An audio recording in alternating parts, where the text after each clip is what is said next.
is Monday, March 1st, 2021, coming up on Roland Martin Unfiltered. The Republicans in Georgia House have passed a massive voter suppression bill. It now goes to the Senate. We'll talk with Barbara Arnwine, Transformative Justice Coalition, about what we can do to try to stop this bill. Speaking of voting bill, Congress, they're going to soon be debating a federal voting bill that could pretty much stop what's happening in Georgia and other states. It is priority number one for Black America. We better understand it. Also, we'll talk about the various vaccines, including the new one from Johnson & Johnson, with a ranking member of President Joe Biden's COVID task force, Dr. Cameron Webb. Jackson, Mississippi, they have not had water for more than 10 days. We'll be joined by Mayor Chokwe Lumumba to talk about what's going on in that city. Plus, in Minneapolis, they have scrapped this plan to hire social media influencers to spread positive messages in advance of the Derek Chauvin trial, which starts next week. Also, folks, today's crazy-ass white person comes to us from UCLA. What an idiot. Plus, the benefits of high-intensity fitness training in our Fit, Live, Win segment. All right, folks, we'll also remember Irv Cross and Sheila Washington, two African-American pioneers who passed away. It's time to bring the funk on Roland Martin Unfiltered. Let's go. He's got it. Whatever the miss, he's on it. Whatever it is, he's got the scoop, the fact, the find. And when it breaks, he's right on time and it's rolling. Best believe he's knowing. Putting it down from sports to news to politics. With entertainment just for kicks, he's rolling. It's on go, y'all. It's Roland Martin, yeah. Rolling with Roland now. He's funk, he's fresh, he's real, the best, you know he's Roland Martin now.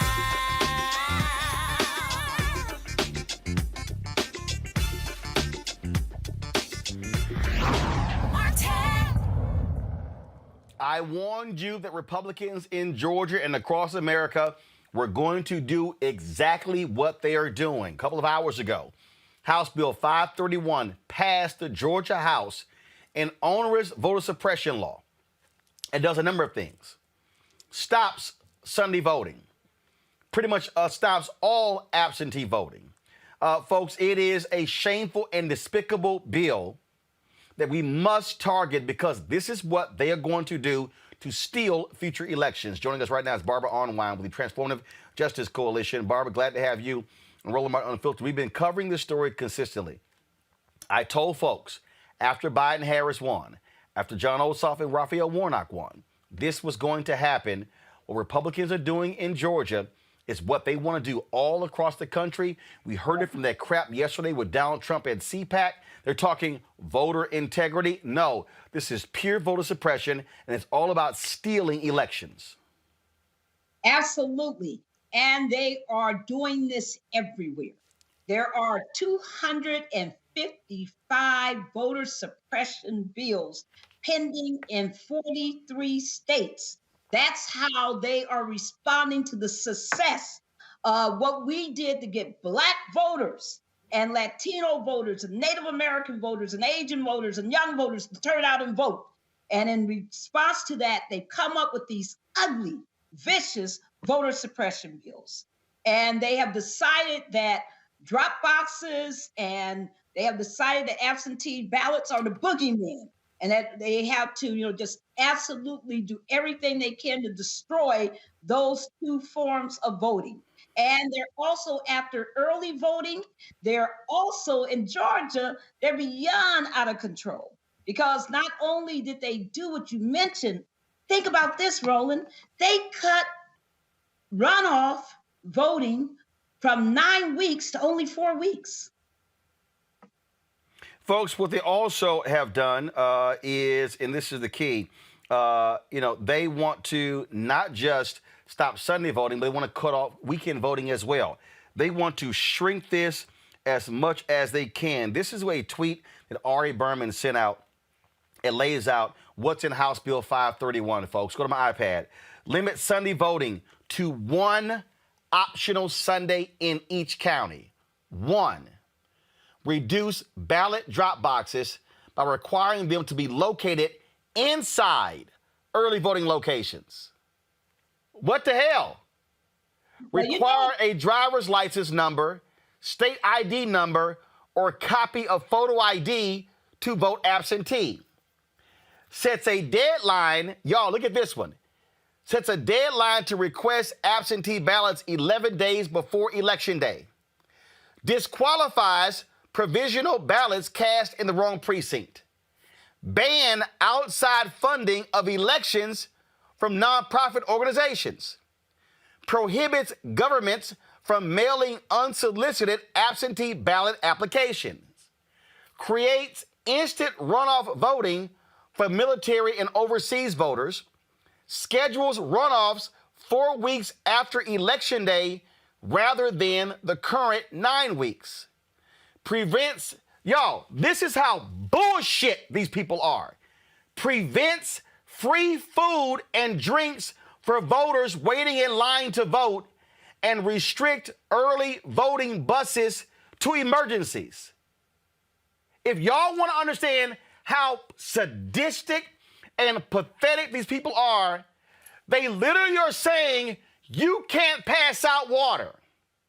I mean, remember, this all started during the runoffs. When we were there on the ground, as you know, Roland, I was there. You know, I lived in Georgia for 2 months, did nothing but work with all those great groups like Helen Butler's, Georgia Coalition for the People's Agenda, and so many other great groups, including Latasha Brown's Black Voters Matters. And we saw this where all of a sudden, because people were grateful to get some help after standing in line for 2 and 3 hours, they were grateful to get some kind of food, some kind of assistance. And what Sperber did right before the elections, 2 weeks before, he said, I'm gonna put all y'all in jail for helping people in line. And it was a really ugly threat. And I had to explain to a lot of the groups that there was no legal basis for it. And that's why they're coming up with this law now, is to consolidate his threat. And people get this wrong. They think that somehow because Raffensperger would not lie about the vote count, that he's some kind of liberal. That's just not true. This man absolutely came up with a whole lot of ugly voter suppression rules during the time that we were there for the runoffs and during the general elections. People got to understand that, in Georgia, you got this long, vicious, ugly history. Remember, they lynched Maceo Snipes in 1946 for voting. Remember that they killed and assassinated people down in Early County 100 years ago for voting.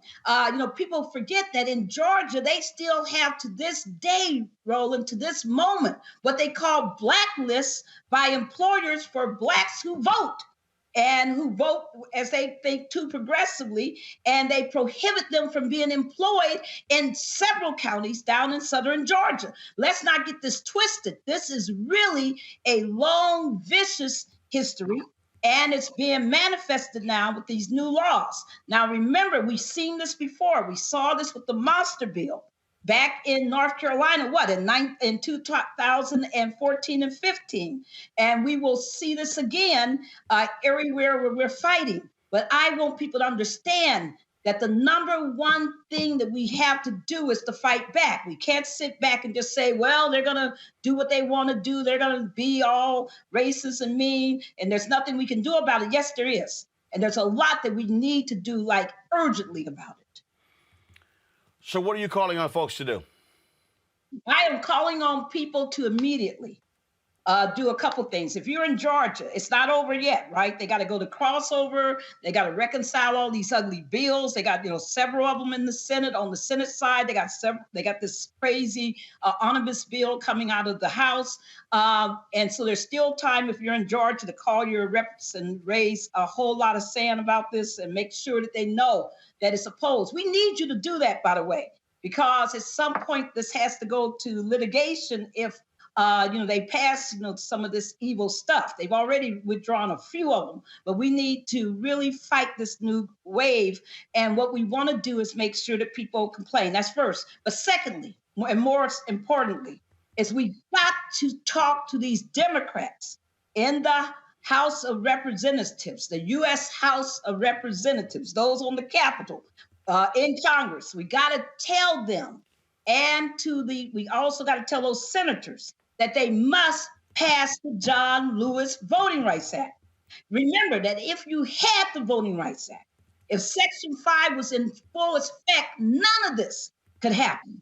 None of this would be legal. None of this would be acceptable. They're only doing this because they know that they're, within very short period of time, they see their political futures gone, but they also believe that there may be congressional passage of the Voting Rights Act. So that's why they're trying to jam and rush all of this through as emergency legislation. So it's very critical that you're calling right now your senators and you're telling them to do everything they can to pass what's called H.R. 4 coming over to the Senate, which is called the John Lewis Voting Rights Advancement Act.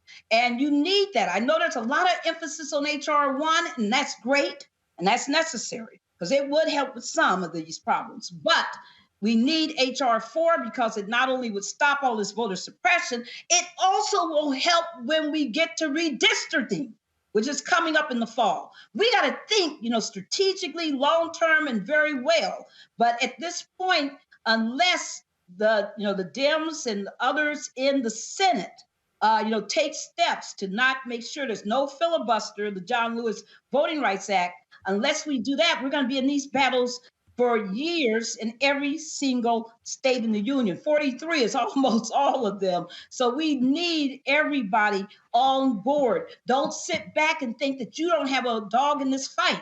Don't think every one of you got a senator. Every one of you have a voice. Every one of you can call that hotline, that congressional switchboard at 202-224-3121.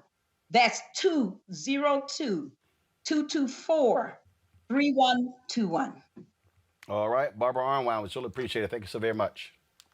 Thank you very much. All right, folks, let's go to my panel. Dr. Julianne Malveaux, economist, president emerita, Bennett College. Eugene Craig, CEO, Eugene Craig Organizations. Michael Brown, former vice chair, DNC Finance Committee. Eugene, I want to start with you. Guess who's real quiet, Eugene? The trifling-ass black Republicans from Georgia. Yeah. Where's Elvita King? Where's Angie Stanton? Where's Vernon Jones? Where's Bruce Lavelle? Where's sorry-ass Paris Denard? Where's little punk-ass C.J. Pearson? Where are all these little black Republicans running their mouths? They're not saying anything about this. Well, you shouldn't reasonably expect them to say anything about it. They aren't going to take hard stances on black issues. They aren't going to take hard stances on anything outside of what's going to get them more clout and more dollars from white conservatives. I wouldn't be shocked if you saw some of them come out and actually take a stand in support of this atrocious bill. That's their stake, that's their grift, that's how they make their money, that's how they stay relevant. It's either that or them infighting amongst themselves. It is clear, Julianne, what I have been saying, and every time I talk to some of these people, oh, no, I've spoken as an individual. No. This is where you should have black Republicans as a collective speaking nationally, calling this out, like Colin Powell did when he went to North Carolina a few years ago, when he called out the governor of North Carolina to his face in a public event for a voter suppression bill. Well, they should be talking. They should be talking about a lot of things. I mean, CPAC just met this weekend, and you didn't see these people didn't have anything to say. They're not going to have anything to say now because Eugene is right. First of all, they're getting paid, and secondly, they're getting clout. So they are basically, for lack of a better word, kiss the white man's behind. And I could say that better, but that's what came out. Kissing, basically acquiescing. Now, they all claim they believe in the vote, the free and fair elections, but those provisions that you laid out that Barbara Arnwine went through with you, none of that is free nor fair. What is wrong with giving somebody a bottle of water after they're standing in line for a couple of hours? or a protein bar. There's nothing about that that's wrong, except for the fact that you want to wear people down so that they are too tired, too thirsty to stand in line anymore. You want to run people away. And that's what they've been doing, discouraging voters. Georgia is the worst, but as Ardenwine said, there are 43 states. So we really want to know what those states are and what their provisions are. But if they use Georgia as their playbook, we're going to be in trouble all over the country. Michael, this bill, if passed, is going to put pressure on Dems in Washington, namely Sinema and Manchin, to get off their asses and stop opposing the filibuster. You're not going to get 10 Republicans in the Senate to support the John Lewis Voting Act. Not any of those trifling-ass Republicans who would ride down to Selma with John Lewis and take pictures like they were on some kind of Negro field trip and oh, how great things were, and they come back to D.C. and do nothing. Senator Tim Scott doesn't have the guts to stand up and fight for black voters and tell his party what they're doing is wrong. Absolutely. Ms. Ardenwine was exactly right. And you're right. Senator Manchin and Senator Sinema should not be given a pass for a bill because they claim they're moderate. And, we have to take advantage of this opportunity because who knows what's going to happen in 22 with other kinds of elections, whether they're stolen or not, or whether these voter suppression laws pass. Ms. Ardenwine, again, is exactly right. HR 1 is extremely important, but HR 4 is it's the ball game. This should, frankly, the John Lewis law. I know it wasn't the John Lewis law bill before this, but it really should have been passed a couple of decades ago, and had the opportunity during the Clinton administration when you had the House and the Senate. I have to say, even the Obama administration in 08, or in 09, when you had the House and the Senate. So we've had several opportunities to try to get something like this kind of bill passed. And now it's on the doorstep again. And the junior senator from Arizona and the senior senator from West Virginia should not be given a pass. Yes, you're right about the filibuster. On something like this, the filibuster has to be eliminated.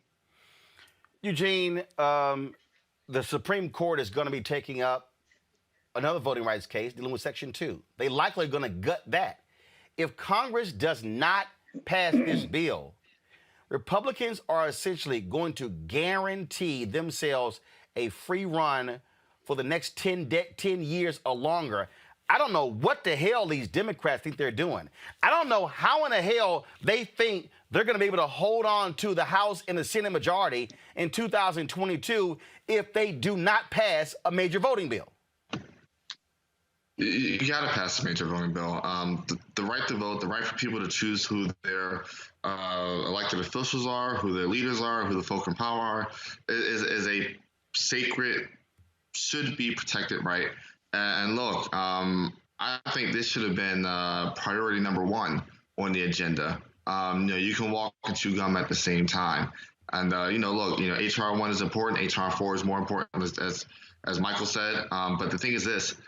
You got to drive it through, and the filibuster has to go. The filibuster cannot be a stopgap, a hard break to good legislation anymore. It's an antiquated relic of the past. It's been used to stop or try to prevent good legislation pass. Don't get me wrong, there's some good filibuster moments, but at this point in time, it's just a tool to stop actual progress and protecting people. And so I think, in the immediate, Schumer needs to, put a vote in the calendar to pop it and, have Vice President Harris there to cast the deciding vote and call it a day.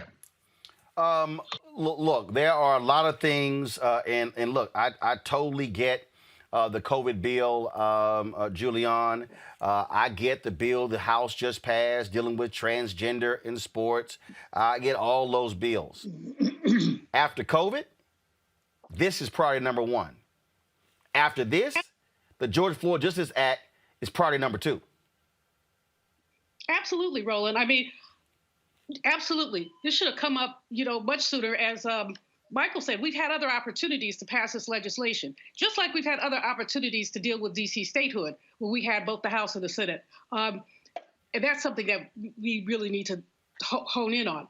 But, what we have to understand is that our founders, the founders of this country who wrote the Constitution, they weren't Democrats.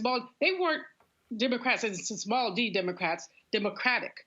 They were autocrats. And that's why you have an electoral college. That's why you have a filibuster. Basically, it's not about one person, one vote. It's about figuring out ways that autocrats and petty capitalists can have basically everything they want. And so the voting right, as you said, the Voting Rights Act should have been restoring a Section 5, the John Lewis Act, H.R. 1, H.R. 4, should have been up first. Certainly the transgender issue is important, but nothing is more important than guaranteeing our right to vote and getting relief to people who have been hit by COVID. Michael, I've said this. Black groups, voting rights groups, prepare themselves to drop 50 to 100,000 people on the nation's capital. There has to be maximum pressure. I'm talking about in the face of every single Democrat. Any Democrat wavering. This has to be the absolute strongest bill, because here's the deal. When you talk about these elections, these congressional elections, U.S. Senate elections, presidential elections, those are federal elections. Those are federal. And you can require multiple drop boxes. You can allow folks to pass out food. Every single thing that they've put in these bills, you can actually counter it. It needs to be the absolute strongest possible bill. I'm talking about you put everything in it and you dare a single Democrat to oppose it. I agree. I mean, I don't think there's any other way to look at it strategically. You have to basically say you don't get a pass on this one. There's nothing you get a pass for. And look at it this way. Keep in mind, if the situation was reversed and if it was Majority Leader McConnell, you better believe he would eliminate the filibuster to get a bill done that he wants, because that's how he plays. That's how the right play. They play. Now, we played unbelievably well in this last election. People, I mean, obviously, all the boots on the ground, the people that did all this wonderful work to get people out to vote, kudos. But it can't just be a one-time thing. The right, they do it every single election, local and federal. We can't just say, okay, we got Biden and Harris in, we're done. No, we're not done. Clearly, we have a lot of work to continue to do. You're right, Roland. They should not, no one should get a pass, whether that means Speaker Pelosi, whether that means my frat brother Whip Clyburn, whether that means Steny Hoyer, putting the maximum pressure, obviously that's on the House side, but then Mr. Schumer putting maximum pressure. And if somebody starts to waver, you have to pull out all the stops, like threatening committee assignments. That's how important this bill is. Folks, it matters. We're going to keep pressing this. You see our lower third that you see right there. It has the phone numbers of the key folks. Y'all, write this down right now. We're going to get their emails as well. You should be blowing the phone lines up of Lieutenant Governor Jeff Duncan. That's 404-656-5030.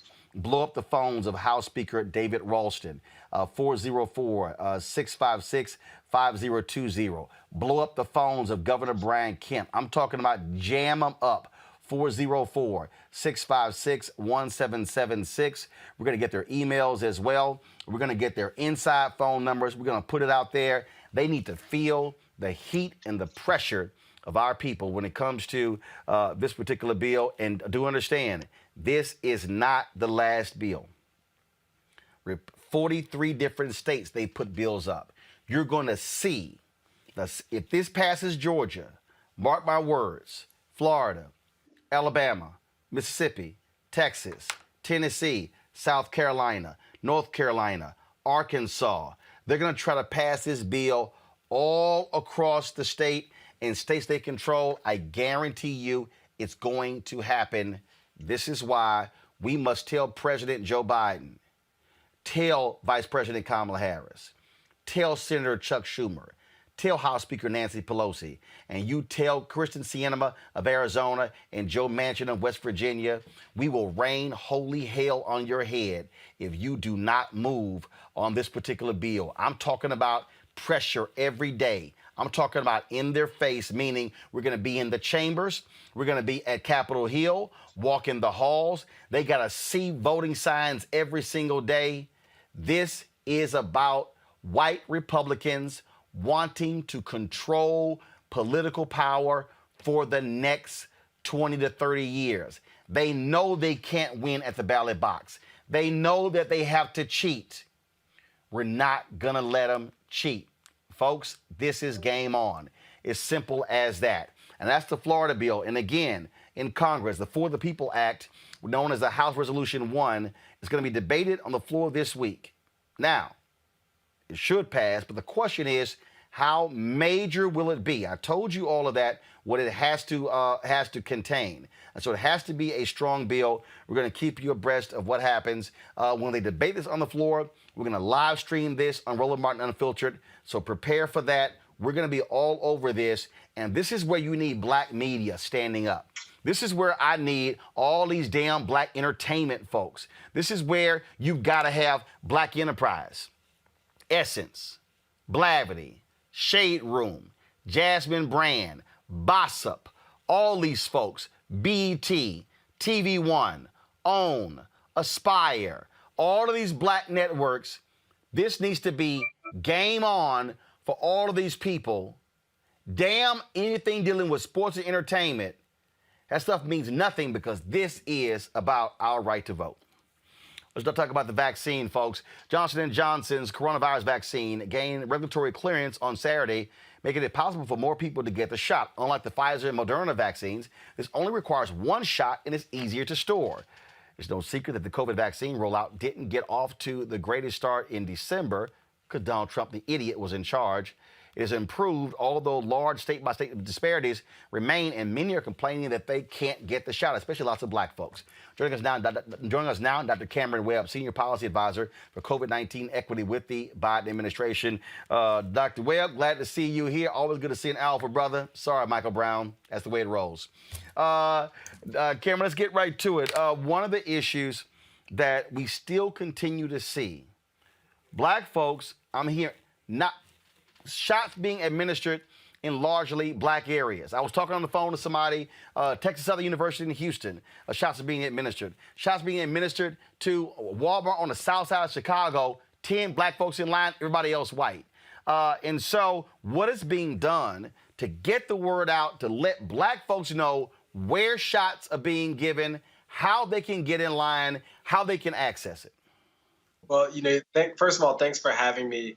You and I, we've had this conversation about how important it is to get the word out. And right now, we're keeping track of exactly where we are in this process, who's eligible to get vaccinated, and making sure that they know that it's their turn. That's kind of the message that we've been giving folks, is make sure you get vaccinated when it's your turn. So kind of to that end, there are a couple of things that we're doing. The term vaccine hesitancy has a couple of different flavors. One is vaccine confidence, and the other is vaccine convenience or access. So on the confidence side, yes, there's a public education campaign that we're launching this month, actually, now that we're in March. And so that's going to be an important dynamic. And again, you and I have talked about how important it is to make sure that black media is involved in that effort. We've got to reach out through the channels where people are listening. And so we're going to make sure that that's a priority. The other side of it, that education campaign, is making sure that we're reaching people with trusted messages from trusted messengers. And we do that both, through paid media, but also just through those normal relationships that exist, making sure that the community organizations and those trusted messengers across our communities have the best information possible. The vaccine access side of things, we just need to increase the number of venues for vaccination. So yes, that's those mass vaccination sites, but it's also smaller mobile sites, making sure that we're nimble enough to get vaccine in the places where people go, whether it's, their church or community-based organizations, whether public housing, whether it's, other frequented community locations. Those are the spots that we need to get vaccine, and then also through their pharmacies and federally qualified health centers. So we're working on vaccine access, we're working on vaccine confidence. We think that putting those two things together is going to help us get through and get, as you said, get black folks vaccinated. That's so critical in this moment. We are seeing an increasing number of folks take it. The other day, Dallas County Commissioner John Wiley Price took the vaccine and made it perfectly clear why it's important to counter the conspiracy theories and the people out there who are saying don't take it. Tom Joyner took his shot last week as well. So there are a number of African Americans out there, especially black men, who are encouraging folks to take the vaccine. Well, and keep in mind that those concerns that people have about how safe the vaccine is or how well it works, those concerns come from somewhere. They come from a deeply rooted sense of how much people can trust the institutions that are responsible for vaccinating them and the institutions that are giving them information about this vaccine. So if you go back 401 years, there are lots of examples of the Black community in particular not being given the best information or the best opportunity to get and stay healthy. And so this time we have to lead with transparency. We have to show people exactly what's real and what's not. But there are also organized misinformation and disinformation campaigns. People are trying to really confuse and muddy the waters. And so that's why it's great when we get some of these influencers, some of these folks going out front saying, hey, here's why I'm getting the vaccine. Here's why it matters to me, to my family, to my community. And I think the more folks do that, the more it normalizes this vaccine process,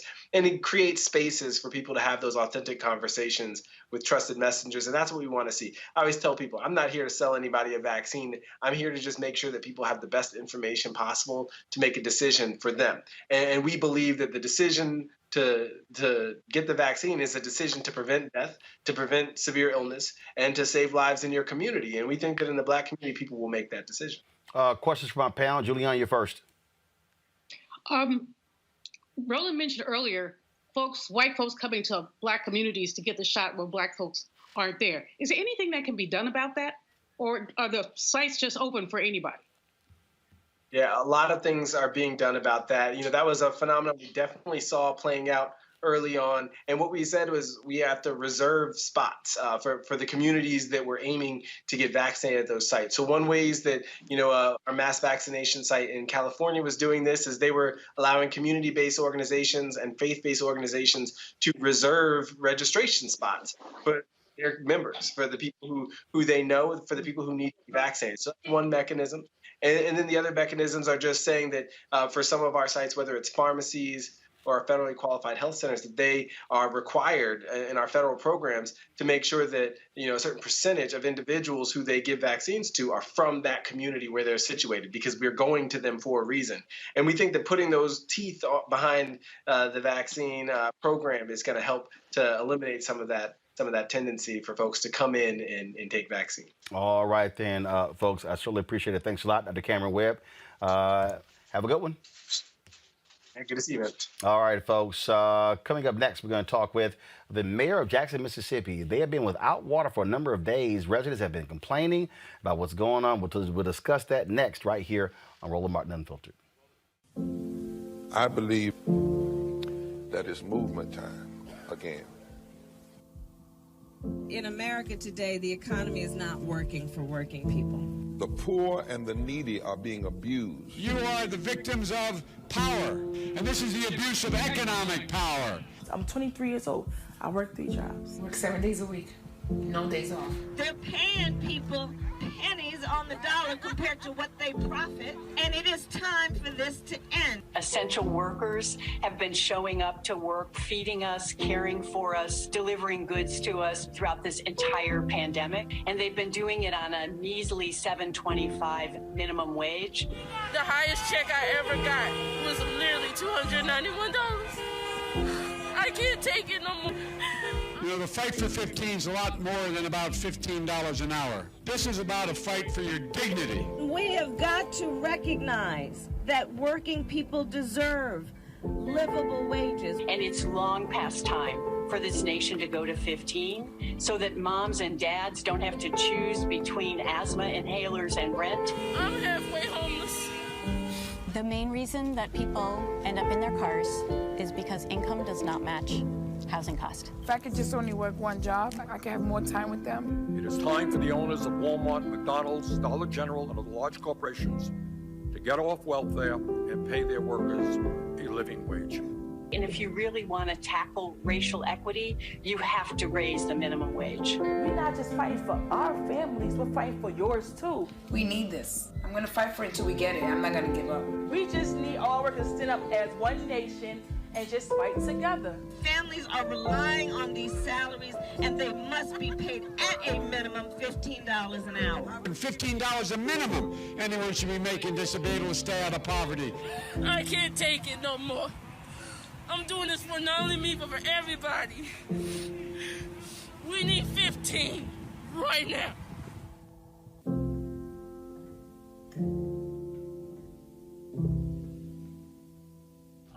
This is Diala Riddle. What's up, y'all? I'm Will Packer. I'm Chrisette Michelle. Hi, I'm Chaley Rose, and you're watching Roland Martin Unfiltered. For more than 10 days now, half of the residents of Jackson, Mississippi have not had running water.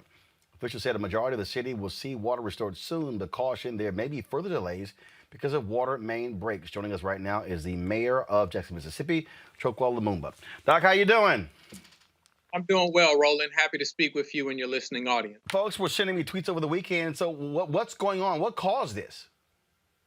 The fact that we don't have a weatherized water treatment facility, which would have been millions and millions of dollars of investment to do so. During the winter storm that we suffered a couple of weeks ago, it led to the collapse of our mechanics in our water treatment facility.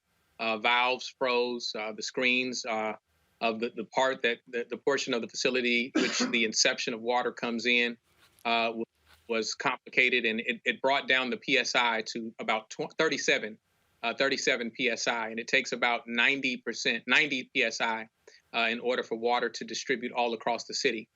People were still consuming water. It drained the reserves and the tanks.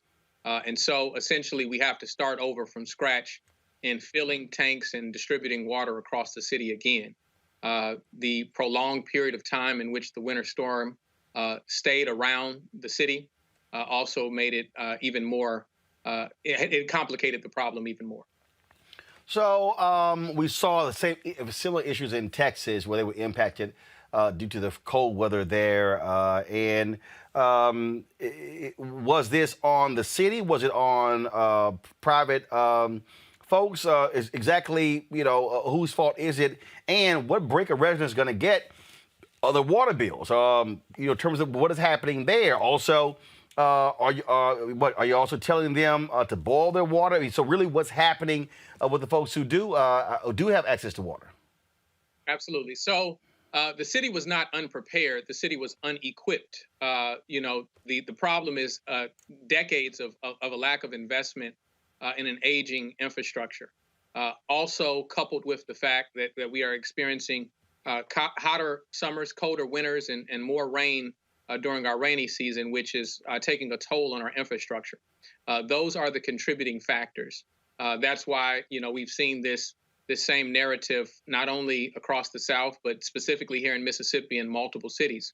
And so that's a failure over time of both city leadership. That's the failure over time of state leadership and the federal government to understand that legacy cities are in need of strong investment in terms of our infrastructure that serves people each and every day.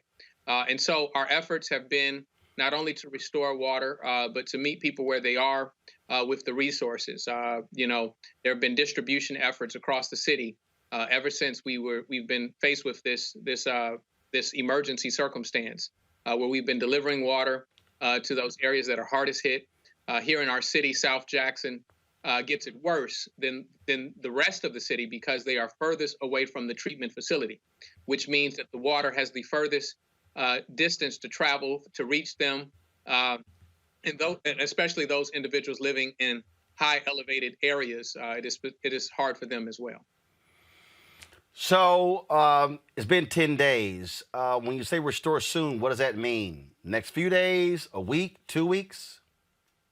Well, the way that the system is structured, it doesn't give us an update like updating our phone where it tells us an estimated time in which the update will be completed.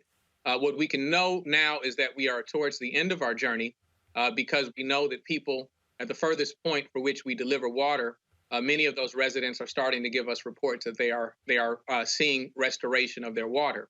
But that requires consistency in the pressure that we are issuing. These systems were not meant to be shut down and restarted in this way. And so because of the natural occurrence that led to the shutdown, we are now having to build back up. And so, it's not necessarily a matter of not knowing what to do, as it is that time is a part of that solution. And so we need the time for tanks to fill. We need the time to balance the pressure and those issues that are competing issues and the domino effect that we suffer at an event like this. All right, then. Mayor Chukwulumuma, we surely appreciate it. Thanks a lot. Thank you. One of the things that this reveals, Michael, what happened in Texas, what's happening there in Jackson, Mississippi, is that these very basic, fundamental things that citizens take for granted, it's amazing what happens when things start acting up. Things like water, electricity, heat. And you hate to look at everything being political, but you kind of have to look at it that way. Red states like deregulation. They like companies and power companies and water companies to be able to determine exactly how they winterize, if they're going to winterize at all, how they're going to do bills to the consumer, whether they're going to adjust them upwardly. There's so many different ways, and it just happens to be consistent in red states. We have all this deregulation. So then when Mother Nature and God comes in to create an event, as the mayor just said, it's not that they weren't equipped. Whether they weren't equipped or weren't prepared, I forget what he said. It just made a lot of sense. And that's what's happening in these red states where governor after governor after governor keeps deregulation in place so these companies can do whatever they need to do. When tragedy hits, they're not ready. It was interesting, Julian. I saw this this one story that said that the deregulation of electricity in Texas cost residents an additional $28 billion. To me, that's sort of like a poster, a meme that anybody needs to distribute anytime Republicans start yelling deregulation. And that's not the case that happened here in Jackson. But again, part of the issue that we face is that basic fundamental things, when all of a sudden, when something happens, oh my God, people go crazy. But this is why you have to pay attention to infrastructure, water, electrical grid, bridges, very basic fundamental things that Americans, we love talking about technology and apps and stuff like that. No, it's the basic stuff that when you lose it, you lose it. Well, Roland, our infrastructure, our national infrastructure is crumbling. As you mentioned, bridges, about 10% of our bridges could fall anytime. You look at water supply. We saw it in Flint, now Texas, now Mississippi. Any state can have this kind of problem. We look at the quality of our schools. We get a D- according to the American Society of Civil Engineers, a D- on the quality of our schools. And we could go down the list. Deregulation is part of the problem, but the other piece of it really is spending government dollars on infrastructure. Now, that man who used to be the president campaigned on infrastructure, but nothing happened to infrastructure in those 4 disastrous years. Now, hopefully, President Biden will take a different approach. Federal dollars need to be joined with state dollars, and in some cases, local dollars, to provide basic needs. You're talking, like you said, water, electricity, gas, all the basic things that we expect people to have. I mean, when you looked at Texas last week, when you looked at those lines and everything else, it reminded you of a developing country, not the United States. And when you look at Mississippi, saying people haven't had running water for days, I mean, again, that reminds you of a developing country. When I went to Ghana a couple years ago, somebody told me to bring my own bottled water. So I put a case of water in my suitcase. And, it lasted me a week. That was good. But I'm just saying, you expect to do something like that in a developing country. You don't expect to have to do something like that in these United States. So our government, our national government, has been neglectful. And so Brother Lumumba, when he talked about not being unprepared, how could they prepare with a crumbling infrastructure? Eugene, as I keep saying, it's the basics. It always comes back to the basics. And that is, we saw what happened in Texas, lack of preparation, how deregulation, but also it also speaks to in this country what unfortunately happens when the pursuit of profits over anything else. That's one of the reasons why you don't have the federal funds going towards infrastructure, because folks are like, oh, no, no, no, that's wasteful spending until you need it. Then they go, why wasn't it fixed? Because you idiots called it wasteful spending. Yeah, and I agree with you, especially in the broader context of infrastructure spending. But I think, in particular, in the situation in Jackson, I think if we're keeping it in the buck, there's a reason why the city council is fighting with Mayor Lumumba right now over this very issue, and it's not because of federal funding; it's because of the mayor's not providing proper leadership on this. It's an issue that he's been raising for the last 3 or 4 years. But unlike some of the cities in the Delta that dealt with the same issue, if not worse, there's been no bond bills put on the table. There's been no plan put on the table. Even today, he couldn't give a straight answer on when, folk were going to get their water back, if it's going to be days or weeks, and kind of danced around it. But I agree, hey, there needs to be federal funding for infrastructure. The basics of bridges, gas, electric, things that keep society running should be priority. But I think that, there's responsibility at all levels, particularly at the local level. And I think the mayor said it best, that, hey, there's a failure of leadership, and I think also that includes himself. Absolutely there. All right, folks, so let's talk about what's happening in Minneapolis as they're getting ready for the trial of Derek Chauvin. They're scrapping an idea to pay influencers to spread positive messages on social media during the trial of Chauvin, the ex-police officer who killed George Floyd in May. City council members initially voted to pay Black and Latino social media influencers $2,000 to pump out their propaganda during the trial. But after feedback from the community, city officials announced they will no longer move forward with the strategy. Instead, the city plans to hold weekly meetings with neighborhood organizations and send emails with information about the trial and community resources in hopes residents will stay calm no matter the verdict. Okay, that's just a dumbass idea, Michael. I mean, seriously? You're going to pay social media influencers to go, hey, Minneapolis is great and wonderful. Ignore the cop kneeling on George Floyd's neck. Ignore all of that happened. Just come and party. Yeah, they're trying. I have no idea what the thinking was. All I can think of is they're trying to prevent maybe these major protests and want to give people a positive spin on what's going on. But sometimes you overthink a problem or overcompensate how to create a solution, and this is one of those situations. Bad idea. Glad they put it down. I guess when it first came up, somebody said that's a good idea, and I'm glad better heads prevailed. Julian? I found the whole thing amusing, Roland. I mean, they're going to get influencers to say what, and how is that going to change the community's mind? I mean, some of the people who would be out there protesting do not pay attention to these influencers. They don't know who they are. So it just seemed to be like one of the most absurd things I've ever heard of is propaganda to the nth power. And I'm glad that they just decided not to do it. The community meeting idea is better. But basically, you cannot make chicken salad out of chicken spit. And therefore, what the trial is going to go on. People are going to be upset. People need to be upset. And these people need to be convicted. But how rare it is for people to be convicted, for police to be convicted when they mistreat or kill a Black person. Eugene, paying social influencers, that's really not what your big problem is. How about you hold cops accountable? I mean, look, I think it's hilarious. The city of Minneapolis can find money to spend on almost everything except bettering the lives of their citizens. I can't wait for the next election to see how many of these city council members get tossed out.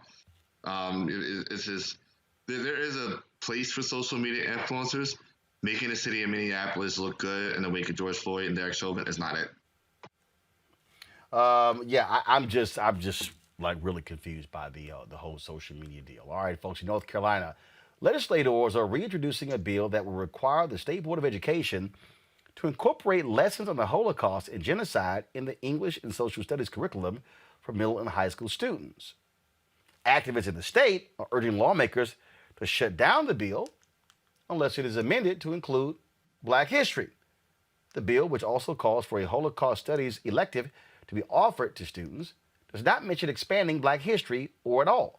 Last month, the State Board of Education voted to approve measures requiring K-12 social studies teachers to discuss racism and discrimination of marginalized groups. Julian, you were president of Bennett College there in North Carolina. It has always been striking how America has been far more willing to discuss in depth the Holocaust, which did not happen here, which took place in Germany, as opposed to the American Holocaust, which impacted Black folks or people of African descent during slavery, but also the 92 years of Jim Crow after Reconstruction. You know, North Carolina is an interesting state. And I'm not surprised that the Holocaust studies has moved forward. I'm also not surprised that Black studies has not moved forward. Americans do not want to look our history in the face. When you look our history in the face, you find all kind of inequities, persistent inequities. North Carolina passed a law in 1836 that read, in part, to teach a slave to read is to excite dissatisfaction to the detriment of the general population. This was a law. A white person teaching an enslaved person to read could be fined up to $400 then, which was a lot of money, a fortune. Black people could be flogged up to 40 times then.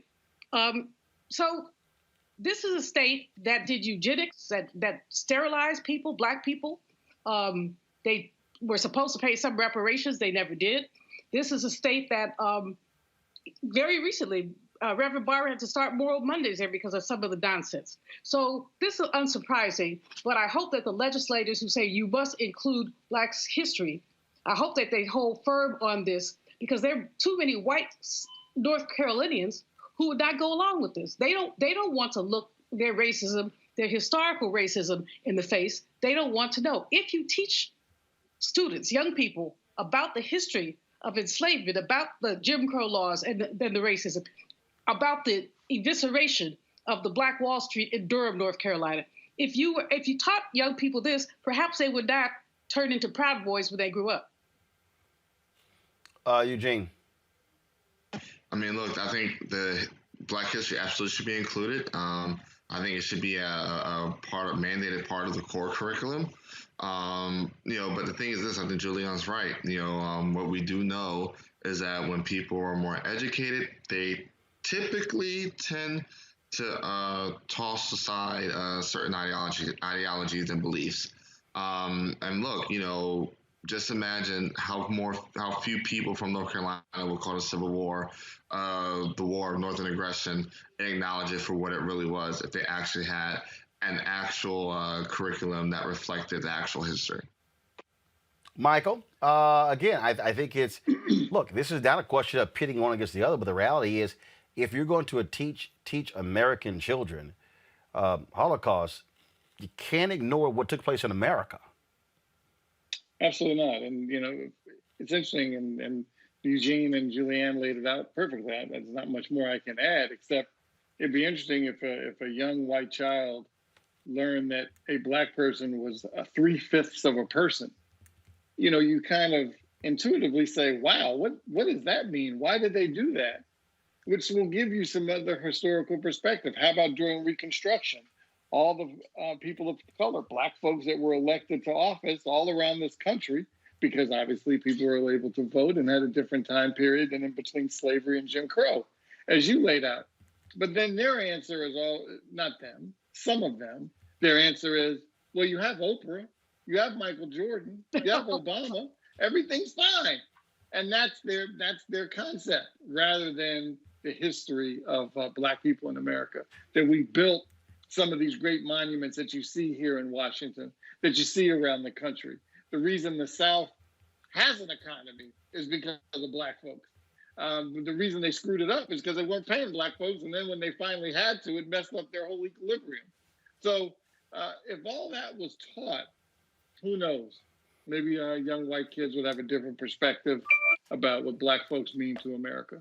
Yeah, but part of the problem is you got these white parents who really don't want their kids to have to learn about these things. And frankly, it's safer for them to say, yeah, we can discuss the Holocaust because frankly, it didn't happen here. See, again, that's how, like, I love all the people who go, yeah, we're going to go build wells, all these white conservative evangelicals, we're going to go build wells in Africa, but you'll bypass poverty in America. Oh, yeah. I mean, oh, sorry, Julianne, go ahead. So, Roland, you know, look at North Carolina again. Michael talked about that people had been elected. Moving to North Carolina, 1896. Black people and Republicans, they were the good guys then, came together to try to change the political structure. White folks literally took the most prominent Black men in that city, arrested them all, kept them overnight, and then gave them one-way tickets to leave town. One way, they had to leave everything they had. I mean, when you think about that, that's what white folks don't want their children to know. They don't want to know that history of how so much property was transferred, how much damage was done. And they're in denial. It's just like, as Eugene said, these people talk about the war of northern aggression. I mean, they know what time it was. They're still behaving as if they won that war. They lost it. Again, they lost it. But they don't want to deal with that. So, you know, you still have people teaching some of the craziest things. The Civil War was not about enslavement. It was about states' rights. Yeah, the states' rights to have slaves. I mean, it's just flabbergasting that, again, that we're having this conversation in 2021. It's a conversation that perhaps should have been had in 1901 when curricula were being put together, because we really must have a curriculum that reflects reality. But again, I forgot. We used to have a president who didn't know anything about reality. And this weekend just spent all his time telling lies. So truth is not a core value in this country. Absolutely. All right, folks. The family of 23-year-old Jakari Simmons is looking for answers after Simmons was pronounced dead just 1 week after he was sent to a Harris County, Texas jail. Simmons' cause of death is pending an autopsy, but he was involved in a documented altercation with a detention officer the night before his death. Authorities say the officer hit Simmons in self-defense, but the blows landed Simmons in the jail's medical clinic. He was released the same night and found unconscious in the morning. 2 detention officers have already been demoted to administrative duties while the Houston Police Department conducts an investigation into the incident. He also called his mom a number of times while he was in prison, while in that jail. And now that 23-year-old is dead. We have seen from previous cases, Eugene, how there's you talk about lack of response to stuff that happens when it comes to police officers, even more so to inmates who die in jail, because there's this attitude of lock them up, throw away the key, they're trash, they're garbage, they really have lives that don't matter. That's really the attitude of a whole lot of people. It is, and it's wrong, right? The thing is this: somebody that's in custody of the state or the county is in custody of the state or the county, which means that the county is responsible for them.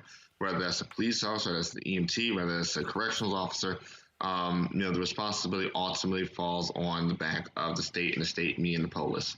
And so the thing is this: this has to be aggressively pursued, this has to be assertively pursued, and this has to be relentlessly pursued.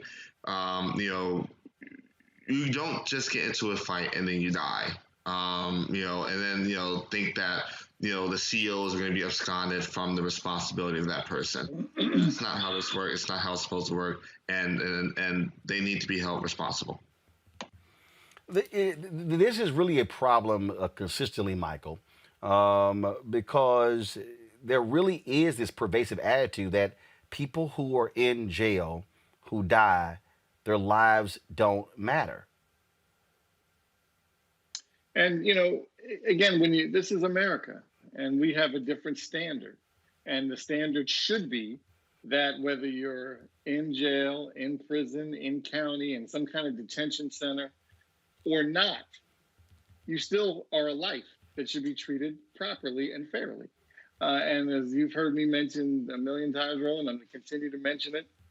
Until you put, and obviously correctional officers are obviously law enforcement, until you put immunity and folks' pensions on the table so they think twice about how they treat people, this is going to continue, whether it's in jails and prisons or on our streets. It's just how it's going to be. And just like whether it's any of the examples we could think of. If an officer has to think twice about pulling his gun or his taser or shooting in the knee instead of the chest or head, we may have a whole different way of life of how law enforcement treats people of color. But because they know, all they have to do is say, you know what, my life felt threatened. And that justifies blowing somebody's head off. That's why. Julian. Michael is exactly right. You've got to make there's some consequences to do this kind of behavior. This guy was 5'3" and 125 pounds. Said he got into an altercation with one of the jailers. Come on. This guy just went upside his head and hit him, and basically he died.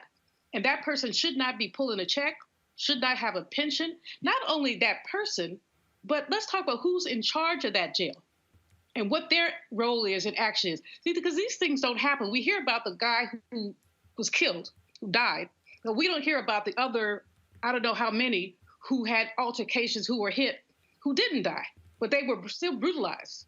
And we don't hear about that. That's what we need to know more about. Yeah, well, it is really sad, and hopefully we can get some real answers to what is taking place with this story. All right, folks, got to go to a break. We come back, more on Roland Martin Unfiltered. Can he see me? Yes.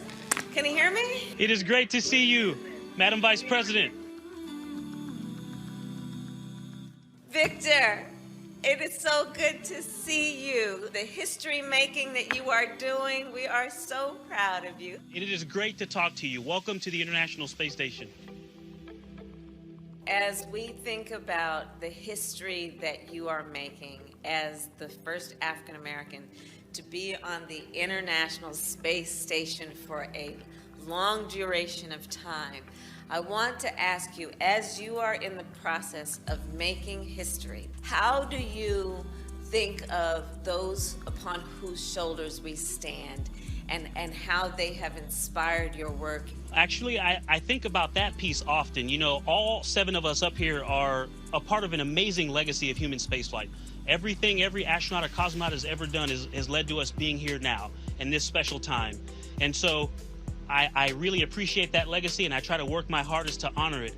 I think about right now, and it is a time that we should celebrate and be appreciative of the current state of human spaceflight.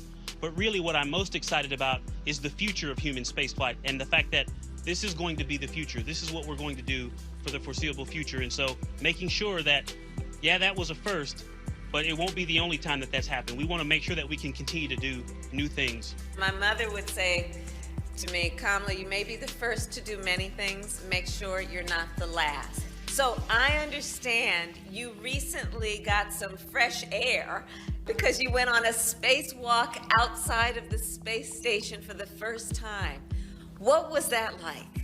One of my colleagues said to me to keep your world small, to focus on the thing right in front of you and then slowly widen out that worldview. And that really helped, because the first time that I did just sit back and look down at the Earth, I just wanted to do that for the rest of the 7 hours that I was outside. It was pretty amazing, but we had a lot of work to do. So it was also very busy and beautiful. You are seeing Earth from such an incredible view.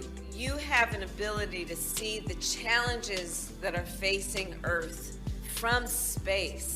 What do you see as the challenges for Earth based on where you are in space?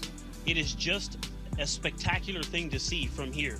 And it's very obvious from up here is how thin our atmosphere is and just how special it is for there to be human life on this planet. And so it makes me want to do all that I can to protect that. You are inspiring us, and you are reminding us of what is possible when we dream big and when we think big. So thank you.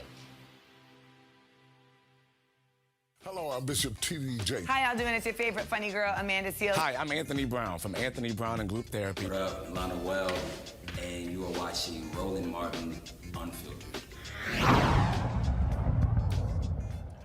The pressure continues on New York Governor Andrew Cuomo after a second woman has come forward to say that he sexually harassed her. Yesterday, Cuomo dropped a statement where he talked about flirtatious language, and he did not realize that it was making his subordinates uncomfortable. The first woman detailed her encounters with Cuomo in a post on Medium.com. The second was in a New York Times report. What's interesting here, though, is how quiet Democrats are. Michael Brown, I recall when there was an allegation of sexual assault against Virginia Lieutenant Governor Justin Fairfax. Within seconds, Terry McAuliffe, the former governor, called for him to resign. Numerous Democrats called for Fairfax to resign. Here you have two women who worked with Cuomo, who have now talked about sexual harassment. The second woman said she went to two superiors immediately, showed New York Times, they corroborated the text messages. Cuomo's position yesterday was different than the first accusation. Why are Democrats so quiet about Cuomo? Well, I'm not sure I've heard crickets. I think I've heard some Democrats speak out. Everyone seems to be on the same page. And I'm certainly not here to defend the governor. I don't know enough about the facts. One thing I do know is we need to hear what the women have to say and believe what they say. But some Democrats have come out and said that they support this investigation that Attorney General James will run with an independent lawyer. So Democrats have said it. All the leading Democrats have agreed for an investigation. No, I probably agree with you. I haven't heard any Democrats call for his resignation, except for some that are in the state house or the state Senate of New York, who may be either political opponents. They could be Democrats, could be Republicans calling for his resignation. So I have heard Democrats speak out, not for resignation, but for investigations. Yeah, but it's not been, it's been slowly happening, Julian. But frankly, Democrats covering for a favorite Dem. Let's just call it what it is. That's exactly what it is. I mean, when you look at Senator Kristen, her last name is escaping me, but the woman senator from New York, Gillibrand. She basically hounded Al Franken out of the Senate, almost singularly, for an accusation that went years back. Now, this stuff happened within the last couple of months. Well, certainly one accusation was at the end of the year. And I mean, he acknowledged, you don't ask people if they've had sex with older men. With your old behind, you don't ask people that. I mean, that's inappropriate workplace language. It's not funny. It's unacceptable. And I mean, Cuomo has been a favorite son, but that should not excuse him. I think he should be forced to resign. I really do. I don't think, Gillibrand didn't call for an investigation for Franken. She said, he has to go.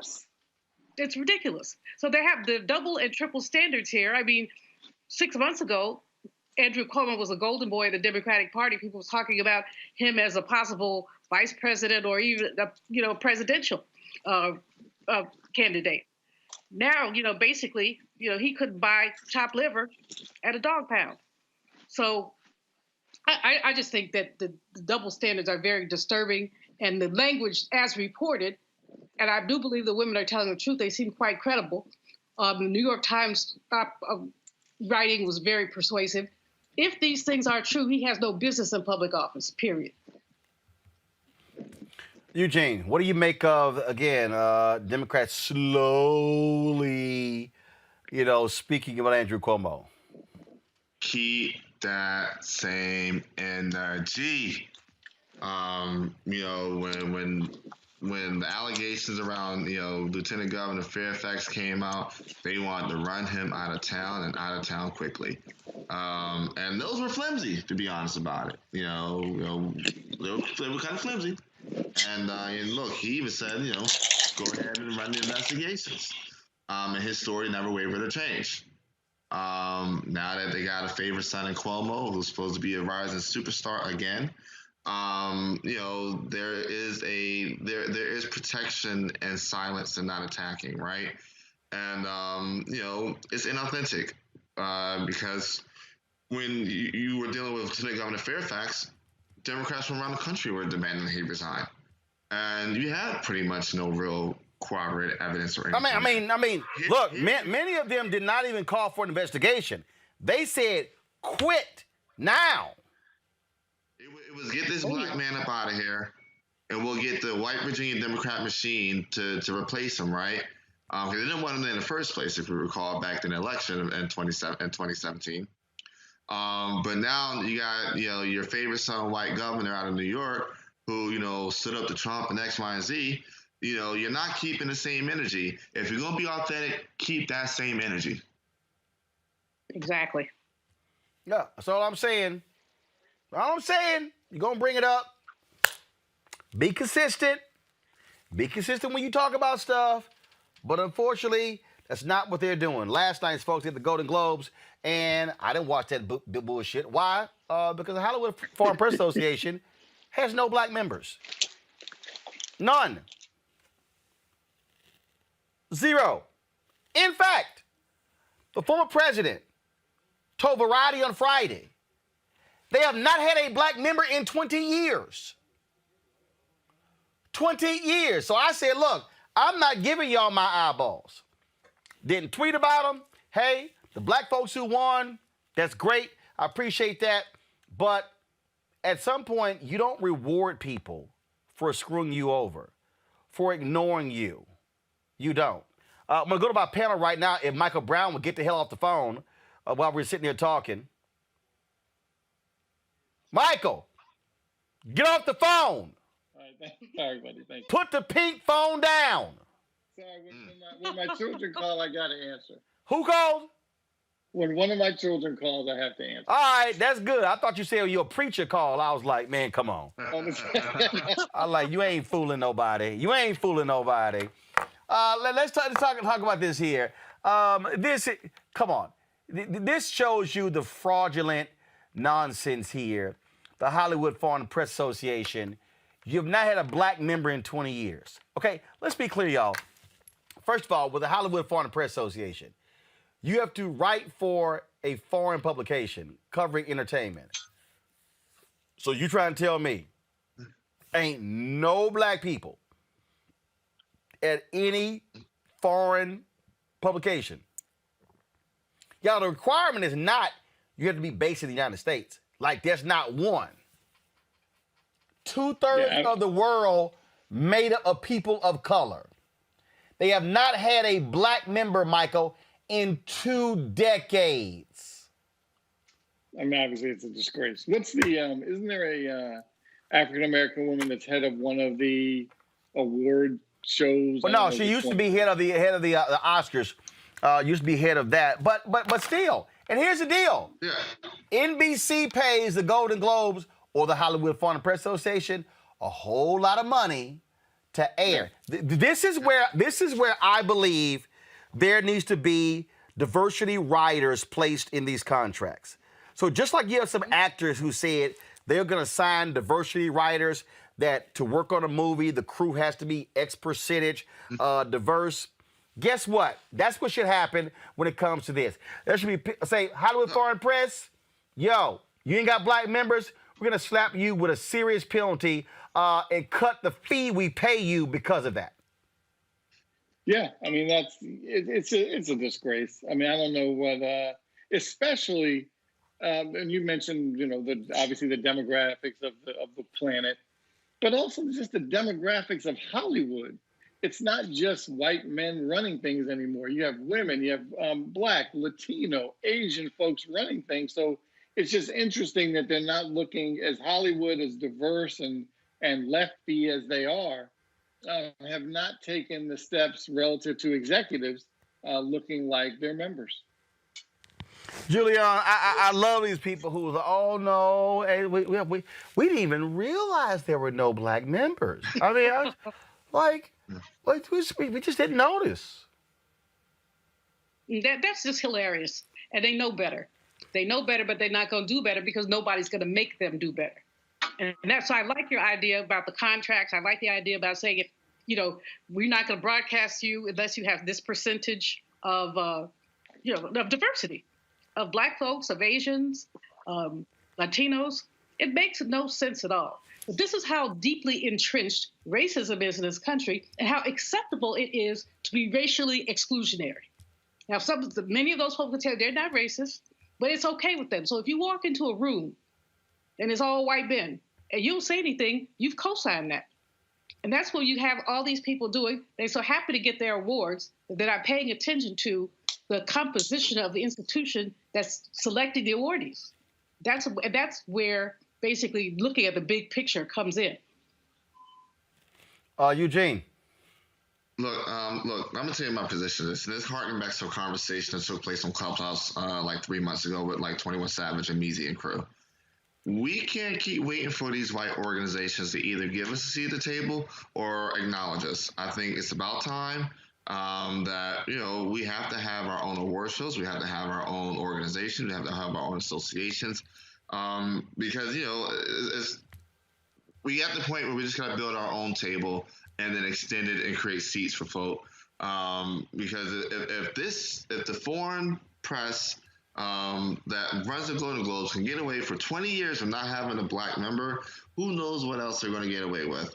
And look, in the age of 2021, there's way too much access here. There's way too much bandwidth where, we can't build our own award shows, our own acknowledgments, our own platforms to acknowledge Black arts, Black creatives. And I think that's the trajectory we should go on.